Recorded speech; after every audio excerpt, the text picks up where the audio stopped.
Hi everyone, welcome back to my channel. This is Ren, your friendly neighborhood Slytherin. I am mostly known on my channel for doing Japanese and other Asian branded makeup reviews, but I happen to also be a general savagery practitioner and a relationship coach on the side. If you were to actually take a minute to scroll through my channel, you would find that I have a total of one relationship advice, love related type of video up, and today is going to be the second video, okay? So we are adding to my repertoire here.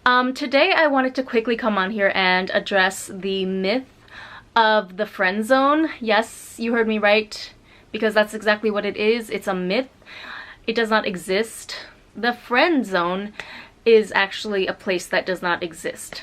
So let me elaborate on this. I actually thought that this issue had been laid to rest a long time ago, but apparently the discussion is still alive in some circles, particularly like certain people, certain content creators that I follow on Instagram and YouTube. Like, I'll be scrolling down and I see some of their content on my Instagram feed. Not so much YouTube anymore because I unsubscribed to them because I just don't watch that shit. Love you though. No, but really though. So I noticed that there have been some new videos, new pieces of content posted regarding this very stale ass old subject. I just wanted to set the record straight and state once and for all that there is no such thing as the friend zone. Okay? The only way that you can be quote unquote put into the friend zone, placed into the friend zone, is if you yourself allow that to happen, male or female. So first of all, if you're in the friend zone, that would imply that you're friends with this person. Like, you guys are in an actual friendship, which would mean a closer relationship than most passerbys who just consider each other acquaintances, right? So first of all, okay, if you think you're in the friend zone, you need to first make sure that you are actually friends with this person. Because if you're not, and you're actually just acquaintances, then that means that you're in the acquaintance zone, which exists even less than the friend zone, right? We normally just refer to that as being acquaintances. There's no need to add the zone part. The standard way to refer to that situation is called being acquaintances, right? Okay. Or in a less sugar-coated way, it's called I like this person, but I'm not sure that they know that I'm alive. So first, make sure that your situation is an actual friend zone situation, not an acquaintance zone, not this person doesn't know I'm alive zone. Now we've established that there is actually a real friendship, a real relationship there. You actually share some sort of closeness or proximity with this person. If you're actually friends with someone and you're pretty sure that they put you in the friend zone, regardless of how long ago or how recently that may have been, I guarantee you that the other person is not just like clueless about your feelings for them, okay? They're more than likely already 100% caught up to the fact that you like them on a deeper level than just friends. First of all, because you're obvious about it, okay? I hate to break it to you. I know that none of us wanted to admit this, but when we like someone, we are fairly obvious about it. And it's a fruitless endeavor to even try and cover it up, because it's one of those things where the harder you try, the more obvious and desperate you're gonna look. So yeah, basically what's happening is that you're being very, very obvious about your feelings towards this person, which means that this person in turn already knows that you like them on a more serious level than they like you. And basically what's happening here is that, I don't care, this person could be the nicest person on earth. I'm sure they donate to the homeless and they help rehabilitate three-legged handicapped puppies on the weekends in their free time. But have no delusion about the fact that this person is, again, 100% caught up on the fact that you have some sort of romantic interest in them that's not being reciprocated, and they're exploiting you for it. Point blank period. In order to get favors or whatever special treatment from you. Maybe they benefit socially from simply being in your friendship orbit at all times, okay? whatever the case may be, they are in a position of power in this relationship dynamic because you allow them to be there by allowing yourself to be placed into the friend zone by them. So in some cases, this could just mean that they're a shitty person, but that's not, I mean, it's tempting to dismiss people like that, but more often than not, see, that's kind of an unfair judgment to pass on somebody, because I feel like if we're all honest with ourselves, we've all been there at some point. We've been on the receiving end of, you know, romantic attraction or deeper, some sort of deeper level of interest, and we have been in that position of not reciprocating those feelings ourselves. But I mean, I feel like as you grow and mature and try to be a more decent person in your adulthood, you start to get a feel for when the line needs to be drawn. Like, yeah, okay, you might be okay with accepting small little favors here or there, or compliments to boost your self-esteem, you know, innocent things like that from this person. But I feel like as you grow older, and hopefully as your moral compass starts to really strongly point you in the right direction more often than not, you know where to draw the line. You probably, like, you wouldn't lead them on to the point of somebody actually getting hurt, right?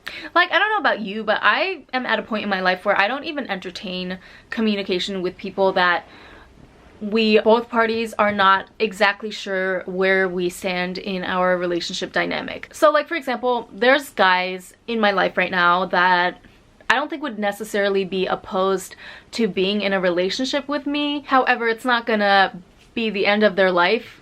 It's not gonna completely crush them if we don't. So I feel like in that type of a scenario, it's okay to kind of stay in the relationship as the person who is not reciprocating feelings and kind of benefit in whatever minor way that you can, because at the end of the day, it's not, the stakes are not that high, right? I do know at least 2 other people who are or were in the past, I don't know how they feel about it now, but they were quite a ways more invested in me than just that surface level, you know, attraction to me as a potential partner, to the point where they've actually threatened to, you know, harm themselves in a severe way. I'm trying to choose my words correctly so that YouTube doesn't shadow ban me. But yeah, those particular people and cases in which it was very clear to me that the other party was invested in me in a way that was detrimental to their mental and sometimes physical well-being if I didn't, you know, if I continued to lead them on without having any true intention of reciprocating their feelings sometimes down the line. I was the one who made the conscious decision not to ever speak to those people again. I basically cut them out of my life for their own good, right? I think it's only the right thing to do. But that's only the small minority of cases, so it's okay. Most of the platonic relationships that I have with guys who are attracted to me on some level, it is not that deep, you know? Like, they're not going to sink into a deep years-long depression just because I rejected them. If they ever even took an initiative to ask me out, which I don't, again, most of them don't even make it that far. Most of them don't even put that amount of effort in. And I feel like this is pretty much the case for any reasonably attractive girl. So like 99% of girls out there. So yeah, back to my main point. There is no friend zone. There is only the goodbye zone, okay? The disappearing act zone. Poof. I'm gone from your life forever, and we'll see how you like that. We'll see how you like them apples zone, okay? Because that's what your reaction should be if you are romantically interested in someone but they don't reciprocate your feelings, but they want to still be friends with you and reap the benefits of that platonic friendship while you suffer in your one-sided, unrequited love feelings over here. Your reaction to that should not be to stay in that situation like a little bitch, okay? Your reaction should be a disappearing act. Like, that's what you need to be, that bunny, you know, that magicians make disappear with their hat or whatever. And you stay in there.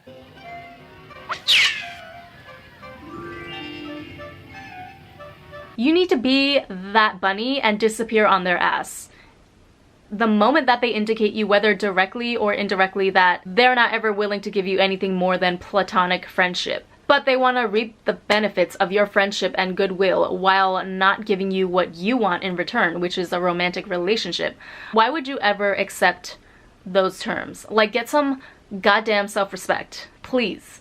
Think of it this way: if you applied for an open position, if you went in for a job interview and then they give you the results a few days later and say, sorry, you didn't get the job, we decided to go with another candidate for the position, would you then be like, okay, sure, no problem, you know, that's fine, I totally understand, but I'm just gonna show up to work for you guys even though I didn't get the job, so I'm not gonna be the one receiving a paycheck, a pension, healthcare, etc. You don't have to pay me any of that, but I'm still gonna show up to work and I'll work for you for free because we're friends after all, or, you know, you're my dream company, so I would rather stay and give you free labor, give you all of my time and energy, and not receive anything of equal value in return, over choosing my own well-being and loving myself enough to not let myself be exploited like that. Am I making sense here? Like, I feel like, you know, my thoughts on this matter sounded a lot more coherent to me in my own head than they do right now on camera, because I feel like I'm kind of talking in circles. But I guess if there's anything that I want you to take away from this video, if you feel like you're in a friend zone type of situation, is that the entirety of the power lies with you. Okay, you're the one that gets to decide whether you're in a friend zone or not, because the other party already made their decision. They already made their stance and intentions known. So the ball is now in your court. It's all up to you. You decide whether or not there is a friend zone. You decide whether you love and respect yourself enough to not allow that kind of dynamic to ever happen. So yes, in more blunt terms, like, there should never ever arise any opportunity, any chance for a friend zone to exist, because you're supposed to choose yourself every single time over this other person, especially after they've told you that they don't want you, essentially. Why would you say, oh, well, we were childhood friends since we were 5 years old, you know, our parents are friends and our families spend Thanksgiving and the holidays together. Everyone's gonna think it's weird if I just end the friendship like that, or they're gonna find out that I'm so pressed about this and I need to play it cool. No, first of all, no one's gonna think you're like desperate or just a fool in love with this person that you don't have a chance with. If anything, people will respect you. Also, you don't need to explain to people like why. If they ask you, if your family members or whoever start asking and prodding like, hey, what happened with you guys? Why are you not friends all of a sudden? You guys have been best friends since the 5th grade or whatever. Yeah, you don't have to say the real reason. You can just be like, yeah, well, I guess we grew apart and we just don't talk that much anymore. End of discussion. Oh, but like, you were friends ever since you were 5 years old. Okay, well, are you still 5 years old now? No? You're 25? 35? Okay, so why would you have any loyalty to something that you guys had when you were 5? Were you in love with this person when you were 5, or did you only come to realize that recently?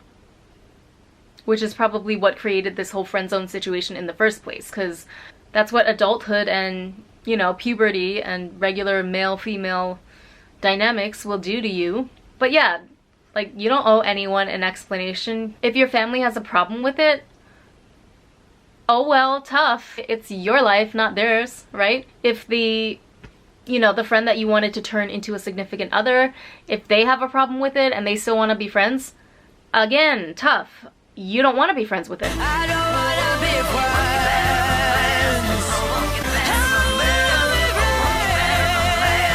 You don't want to be just friends with them. You want to be in a real relationship, in a romantic relationship with them. If they're not willing to have you in their lives on those terms, then they don't get to have you at all.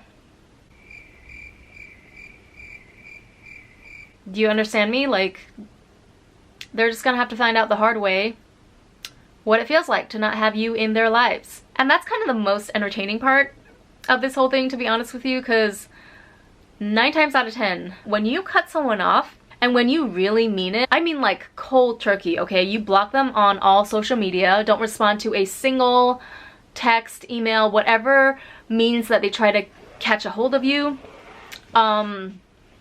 You know, if it's impossible to really just write them off the face of the earth like that, like say you guys work with each other or you're in class with each other or whatever, there are still ways to maintain a very, very strong sense of detachment from someone, okay? Regardless of how you guys might be forced to be together physically in a space for, again, work or some other situation like that. Just think of that one person in the office that you really, really don't like and you avoid them at all costs, to the point where it's like if you step into the kitchen and you see that they're the only person there with their back turned towards you, you'll probably like try to do a little silent tiptoe backwards, even though you're really hungry. You just don't want to be caught with that person alone. I'm sure we've all come across at least one character like that in our workplaces, if you've ever worked in a corporate environment or something like that. Well, it doesn't have to be corporate, but if you can avoid that person, you can avoid whoever it is, you know, your former friend by now, your former friend that rebuffed your advances or your suggestions, your wishes to be in a closer relationship with. Obviously, it's going to be harder in the beginning because you have the opposite feelings towards this person. You actually really have, you know, positive feelings and desires associated with them, but don't worry, that's gonna go away pretty soon once you really, really tap into your self-respect and your own sense of self-worth. Okay, so before I close out this video, I just want to touch on one, I guess, anomaly, you could say. The only type of friend zone situation that is understandable or acceptable, even only temporarily though, is one that you end up in without even realizing it. But the moment you realize it, again, I'm gonna need you to pull a disappearing act and act like it never happened, because it didn't, okay? The only situation where it's understandable is if you end up there inadvertently, like subconsciously, without even realizing it. So I'll give you an example from my own life. I have actually had, like, I've had male friends in my life who I never for a second even considered the possibility of us dating or being romantic in any sort of way, and I genuinely had no attraction to them on that level, right? And I've had these friendships go on for years and years. Everything was so kosher. We would laugh with each other. We'd share all types of memes and videos, jokes with each other on the daily. And I honestly thought that it was just one of those really, truly platonic, pure, you know, male-female friendship type of situations. However, the moment that I saw them get a girlfriend, get engaged to someone, some of them even got married on me, like just seemingly out of the blue, because I wasn't even, you know, I'm not keeping up on their private lives or their relationships. I'm not interested in them like that, right? But the moment that they got that new girlfriend or fiance or wife, I found myself so enraged and livid. It's not even so much that I wanted it to be me or anything like that. Like, no, I was being true to myself. I was being honest when I said that I'm just not attracted to them like that. But I think it has more to do with my ego. Like, just the fact that I cannot fathom, like, I think I just imagined by default that all of my single platonic male friends are attracted to me, and my mind just cannot like imagine or compute the possibility that they would actually have the audacity to go like or be in a relationship with someone else. Okay, wait, so this really just sounds like a unique ego related situation with me, so don't use me as the barometer for your own friend zone type of situations. But my point is, okay, even though I was genuinely never attracted to or interested in pursuing a deeper relationship with these aforementioned guys in my life, the moment that they got like married or whatever, and I found myself being really angry and pissed off at the news, and like my ego bruised to a certain extent that they didn't even try to pursue me first before they got with their current significant other, right? Like at least try to shoot your shot with me first so that I can reject you, so that now when you get married I'll know that it's because you had to settle, right? But anyway, my point is that once I realized that I was actually having an emotional reaction to the fact that these guys actually did not end up showing interest in me in that way, even though I never showed interest in them, I defined that sort of mental space, that egomaniacal mental space that I find myself in after hearing their news, as something akin to the friend zone, basically. So what do you think I do in those situations? I cut those MFers off. I cut those MFers out of my life in a heartbeat. Like they don't get an explanation or anything from me. They're probably like, what the hell just happened, you know? I'm a Leo, okay? Leo in Western astrology and Year of the Snake in the Chinese zodiac. Plus I'm a part of Slytherin house. So, I mean, that whole combination of personality traits, that is not something that you want to get on the wrong side of. Let's just put it that way. So yeah, us Leos, us snakes, we will up and leave if we ever even catch an inkling or a whiff of not being appreciated enough, of being what we perceive as unappreciated or underappreciated, taken for granted in some sort of way in any type of friendship or relationship dynamic. We will up and leave. You will get no explanation. Okay, you don't get a second chance unless it's through PayPal. You feel me? Yeah, we don't give a We will get up and interrupt the proverbial dinner party and walk right on up out of that bitch with no explanation. With no explanation, because we already wasted too much time on your ass. For you to just up and marry some random bitch at a bus stop after we've been like friends and buddies in crime for the past 7 years? Oh no. No, no.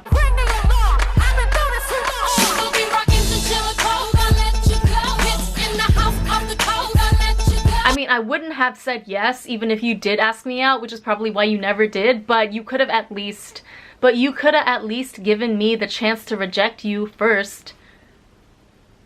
You can't stay, you gotta go. Anyway, stop letting people put you in the friend zone. That's lame, okay? Boys and girls out there, we need to respect ourselves more than that.